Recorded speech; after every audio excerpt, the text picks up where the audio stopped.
Thomas, good to see you. I hope you had a good Christmas first and foremost. And next up, team news. I know the game's just a couple of days away, but any doubts, any issues with any of the squad who played against Crystal Palace? No. Everyone should be available. Yeah. Any players returning? Oh, Christian Romero obviously returning from his suspension, but I'll just ask about him. He's got this FA charge lingering over him. Do you know if that's going to be completed in time for the game? Is there any worries or concerns that he might be suspended for longer than just the one match? No, he's ready for the game tomorrow.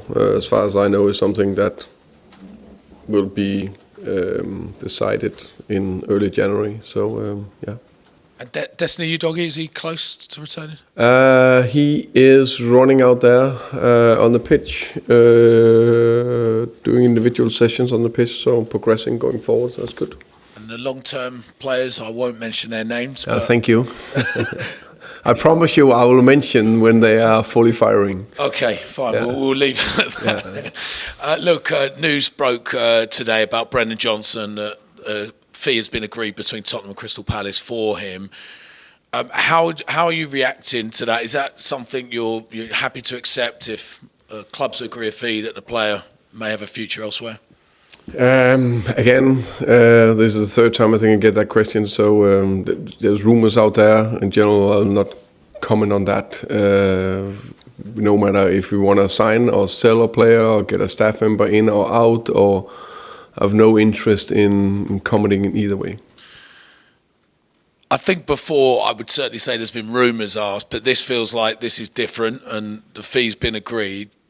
If I understand, I respect what you're saying, but with all that speculation going on with Brennan Johnson, is he still part of the squad for New Year's Day's game? He contributed to a very good and important win against Crystal Palace. He trained very well today. I expect him fully to be available and able to play against Brentford. And finally, from me, look, on January, we are only a couple of days away from the window. Do you expect then to be busy, not just in terms of incomings, but outgoings as well? And are there any specific targets in terms of positions on the pitch that you'd like to bring in this window? We will be in the market. We are definitely interested in, if we can strengthen a squad, we will do that. I've said it a few times before that I think it's very important. There's of course different types you can add to a squad, but the main bit is the ones we add need to be one that we really think can improve the team. And then like normal, that can be outgoings. If you want to do is try to make a sharp squad. You're welcome. Sam. Hi Thomas, good to see you. I'll start by asking about Thursday, if I may, please. Your first time, of course, back at the GTEC. How much are you looking forward to it? Will you allow yourself any emotions at all, or is it very much business as usual? That one cannot be special. Business as usual. That is special. I don't think I have thought that much about a game where it's coming back to me, and I'm actually happy that I have those emotions, because that means it meant something to me. The 9 years I spent in Brentford, almost 7 as a head coach. Brentford Football Club, the fans, and especially the people I work closely with have a special place in my heart. That's the longest time I've ever been in a club, and we achieved incredible things together. So that is very, very special. First and foremost, I need to be extremely focused to go right instead of going left when I come out to the stadium. So that's the first thing. And it will be special when I arrive, just before the match start. But of course, when the first whistle goes, there's only one aim, and that is doing everything I can together with the team, perform well and get 3 points. With that in mind, will it also be a bit of a strange occasion then for you as well? Yeah, but it's strange. I don't know. I think I would say no, it's not strange. Special. It's special in every aspect. It's special because there's one job to do.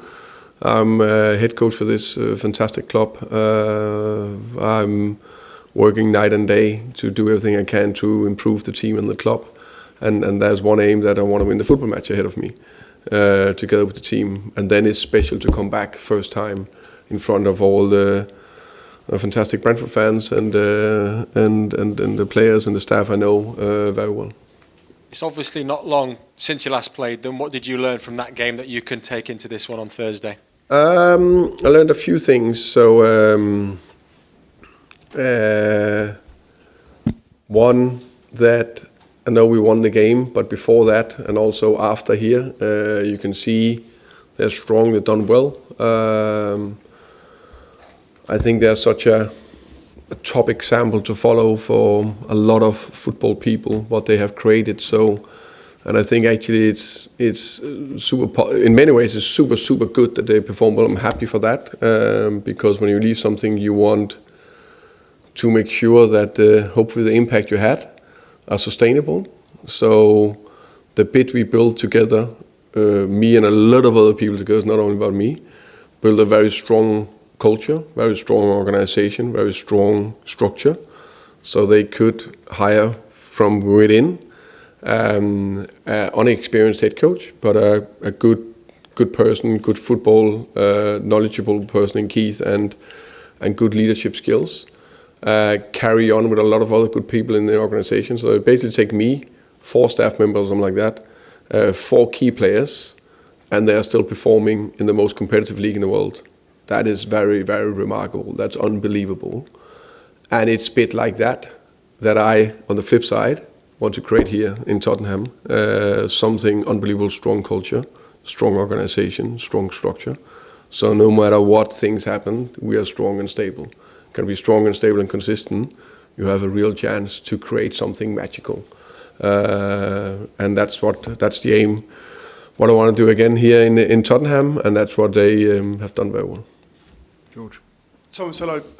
Brentford use a lot of data, and you obviously know the club so well. And I just wonder, is that something that you want to bring to Tottenham that maybe Tottenham aren't advanced at, as possibly Brentford? Is that fair or not? I think these days every club have very good data. I think the scouting department that Rob and Johan Lange have built together here is very strong. I see a lot of similarities to what I saw in Brentford. So that's relatively even. Of course, they have a bigger base also with Matthew's company behind it. I think what people didn't understand fully, I would say, in Brentford, what the real secret sauce was the people, was the culture that was built stronger and stronger year after year.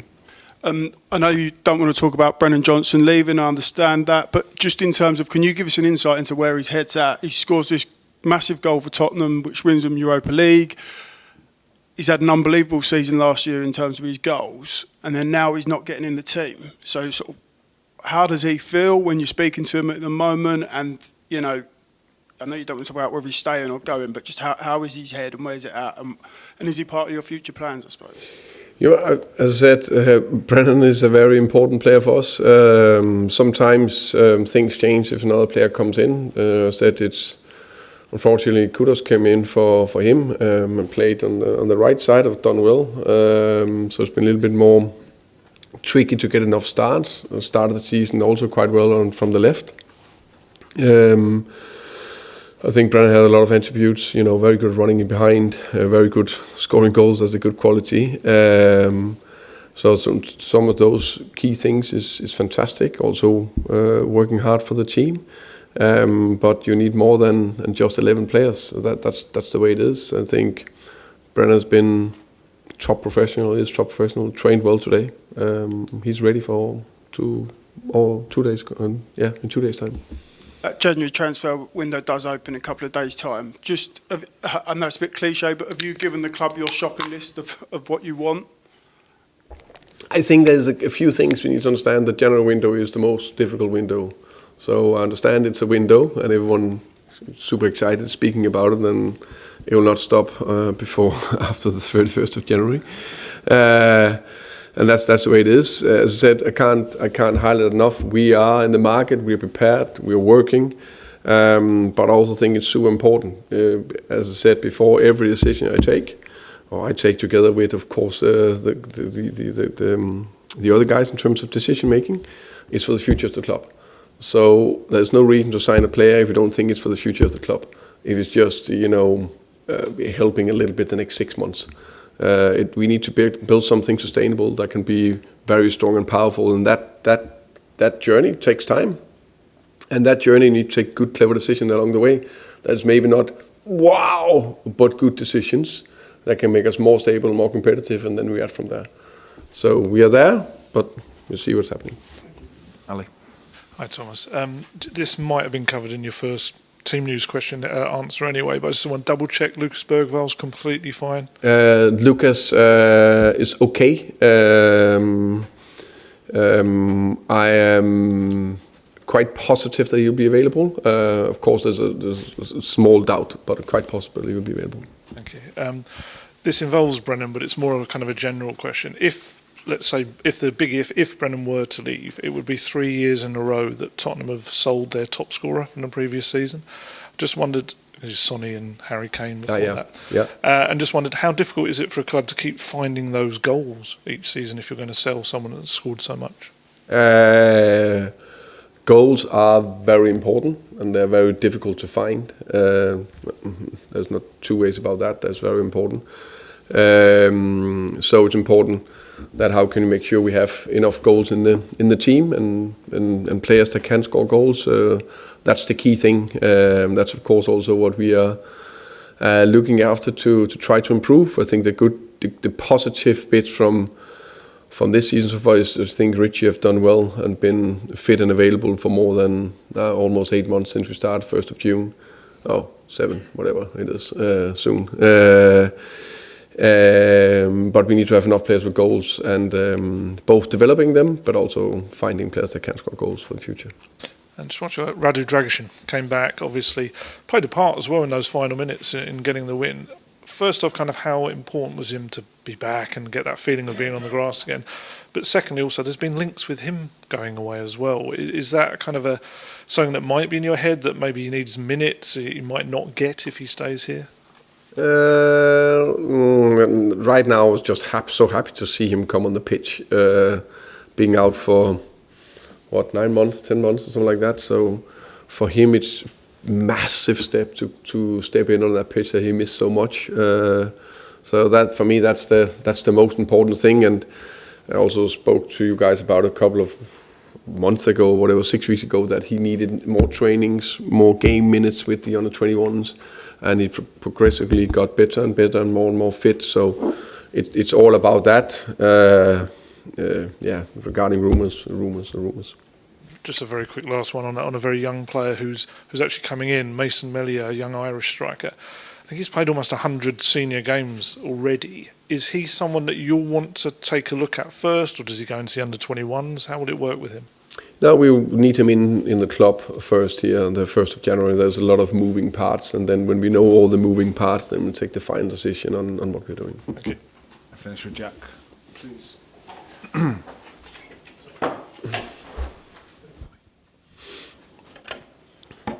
Hi. In 2025, Tottenham have played 37 Premier League games and only won 11 of them. What's your assessment of that record? Probably not the greatest record. Isn't that fair to say?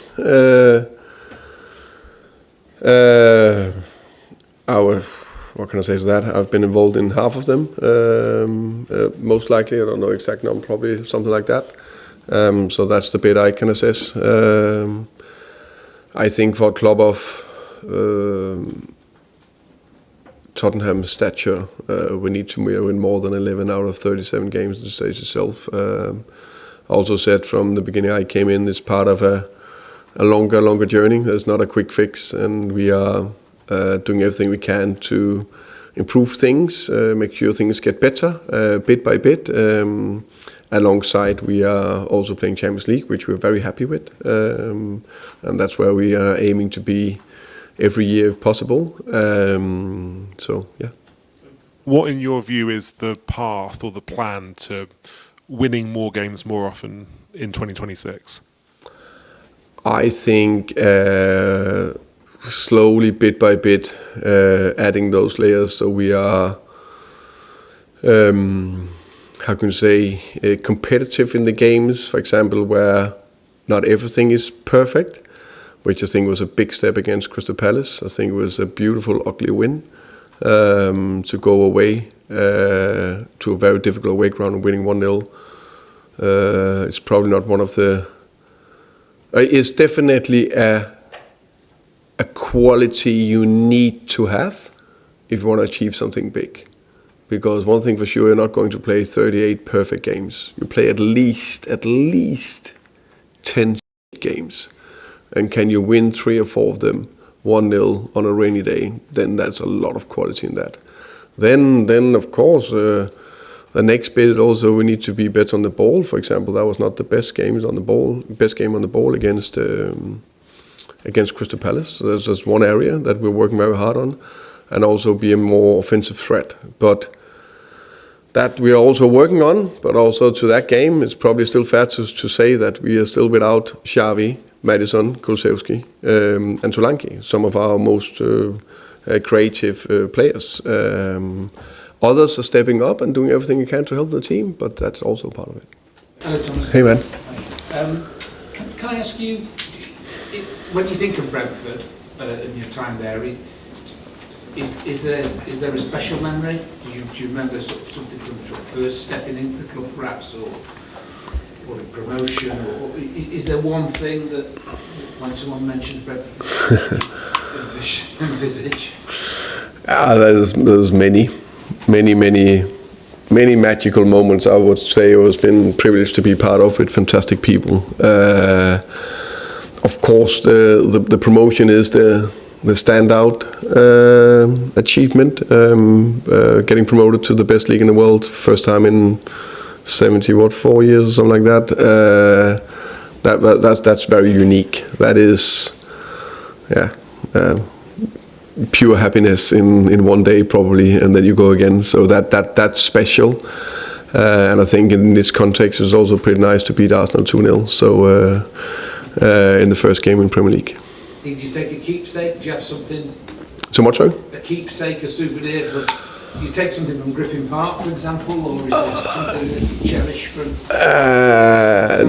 No, not in that. I would say there's a lot of memories in these days. There's a lot of pictures and bits and pieces that one day, when I'm not in football anymore, I will create that special room, my home of the 7 years in Brentford, everything I achieved there, and then the 7 years in Tottenham with everything I achieved here. So that I'm looking forward to. Do you regard yourself as sentimental? Can you be sentimental in your business? I hope. I think if we can't, because I think football is a lot about emotions. So if the head coach can't show emotions and can't be, how you say, sentimental or happy about what I've been part of achieving with special moments in Brentford, then I not really cherish the special years I had there. So.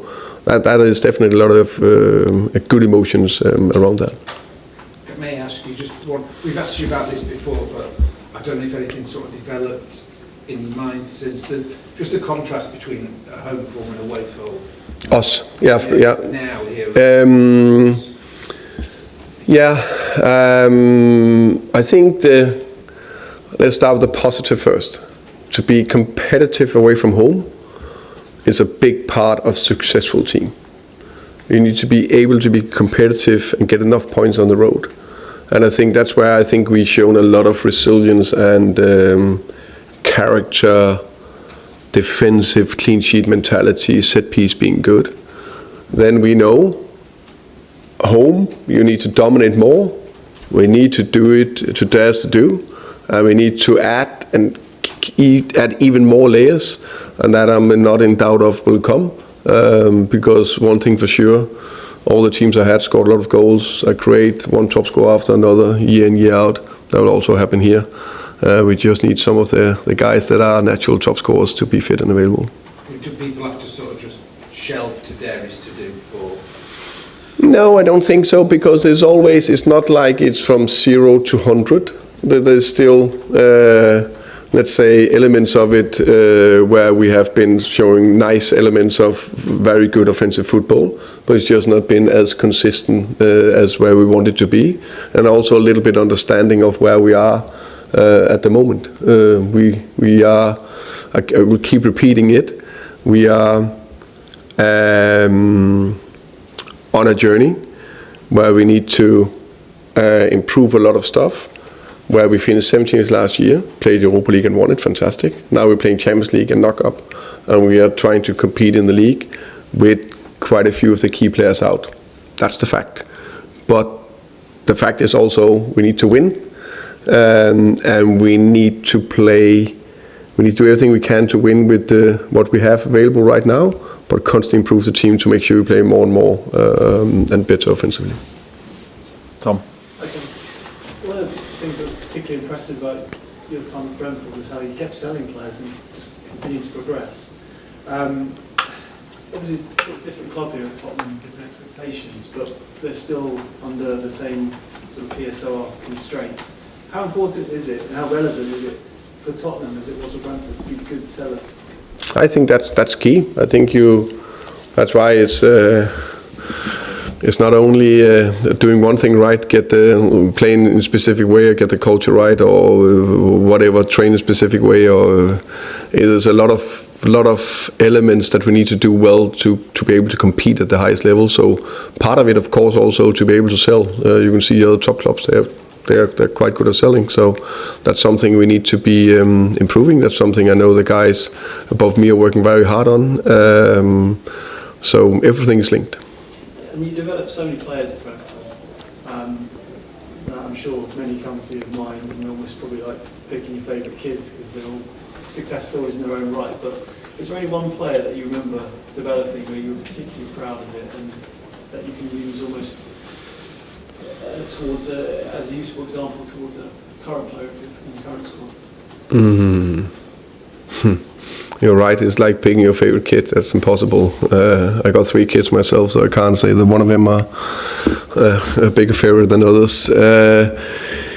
There's a lot of good success stories, but also a lot of them are where it takes some time. You can say the latest one is Brian Burma. It took 6 years from when he arrived as 19 years old to 25 before he went, and he just ended he went when he was on the top of his performance level.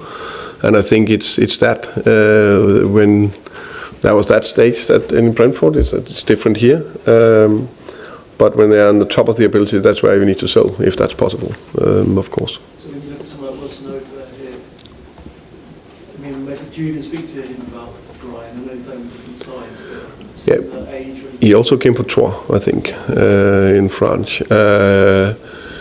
Not comparing too much the same, because Wilson is Wilson, but I think he's a good example. Was he 2021? Can't remember. 2021 or something like that. But that's also a good example that he also he went very well when he came on against Crystal Palace, and he had some good starts and also some other good sub-appearances. But then there's also, do we have a team that's fully functioning, and you can play one talent game in, game out, or you can give him the time. That's a big part of that, getting better. But also I think it's a good thing to acknowledge that, of course, need to perform, but also when he is, let's say, 24 years, of course, he's played a lot before that. He's hopefully a top performer. I can see that. When you're out and about, I don't know how much Premier League managers bump into fans these days, maybe when he runs around Richmond Park perhaps, but do you come across both Brentford fans and Tottenham fans? And if you do, how do the Brentford fans chat to you now that you left the club? They still show you the same kind of respect as they did before? And what's it like with Spurs fans? What do they say to you when you bump into them?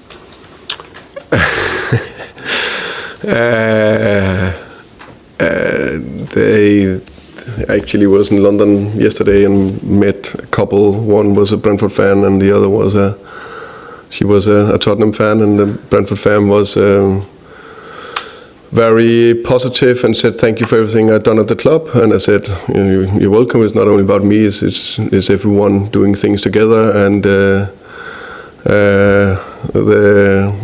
Tottenham supporter said, keep doing what you're doing a top job. I love what you're doing. So that was positive. I guess the one that's not that positive either are not brave enough to say it into my face. So that's probably a little bit easier behind the keyboard. But the message there is, generally positive. Just lastly, I know Dominic Solanke's, who must not be named right. But last season you had Igor Thiago who came in to effectively be Ivan Toney's replacement before you sold him, and then he got injured pretty much for all the season. I know he's doing brilliantly now, but you didn't really get a chance to use him. How much was that kind of, although you wouldn't have wanted it at the time, was that also almost been like useful experience for what you had to deal with here, missing your central striker throughout the season? Yeah, you can say that. I also think you can say Jon Wisse did well before that, but the year before did very well. Now he then continued playing, so even the games where Igor Thiago was available, Wisse played because he was on fire. Ended up scoring 19 non-penalty goals. It's an incredible achievement. What I knew was that I was convinced that Igor will be a goal scorer for Brentford. I'm not convinced the way he is as a personality, his mindset, but also his abilities, and he's proven that. And I think Keith and the coaching staff have done a top job to make him perform in every aspect. So it's a little bit similar here. You can say Richie, now he's played more or less a lot of minutes and done well. This far away from scoring 2 goals 2 days ago against Crystal Palace. But on the flip side, I'm also convinced that Solanke will score a lot of goals for us when he comes back. So back to that story about meeting the fans. Where were you? You in London? Covent Garden. Was it just out with your family? Yeah. Just enjoying a Christmas? Yeah, just had a Christmas lunch, I think it was, or lunch, whatever. Not Christmas, lunch. Thank you, welcome. George, please. Hi, Thomas. I want to ask you about when Dean Smith went back to Brentford. You've been in charge a couple of months, he's obviously left a couple of months. You won 1-0, Neil Maupay scored a late goal, but I just wondered what you kind of remember of that occasion of a real Brentford legend in Dean coming back, having left, and what you sort of made of his kind of reception. He got a really good reception, really right. Yeah. No, but that was a little bit the same. Dean done a top job, came into Brentford when Brentford struggled a bit, stabilized them in a very good way in the championship and gave them hope for the future.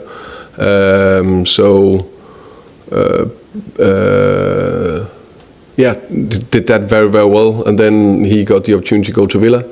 I got the opportunity to take a step up. So I remember that clearly was a special day in many ways. And that obviously feels like that was his chance to kind of say goodbye. Is Thursday your kind of chance to really say goodbye to the Brentford fans? Not something everyone always gets the opportunity to do, but it feels like a good chance for you to sort of show your appreciation to them and like for it. Yeah, definitely. I think football is such a special industry in many ways. So for players or managers, you can be there for many, many years, and then suddenly either you are sold or sacked or can stop whatever, but you'd never really get the opportunity the next day to come in and say goodbye, which was the same in Brentford. Even I was there for so many years, because then we were on holidays, in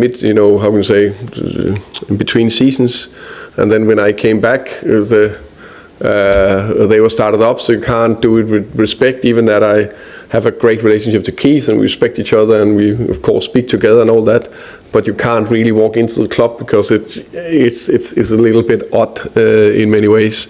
But of course, the relationship you created with people, that of course still have friendship there. I will have that forever.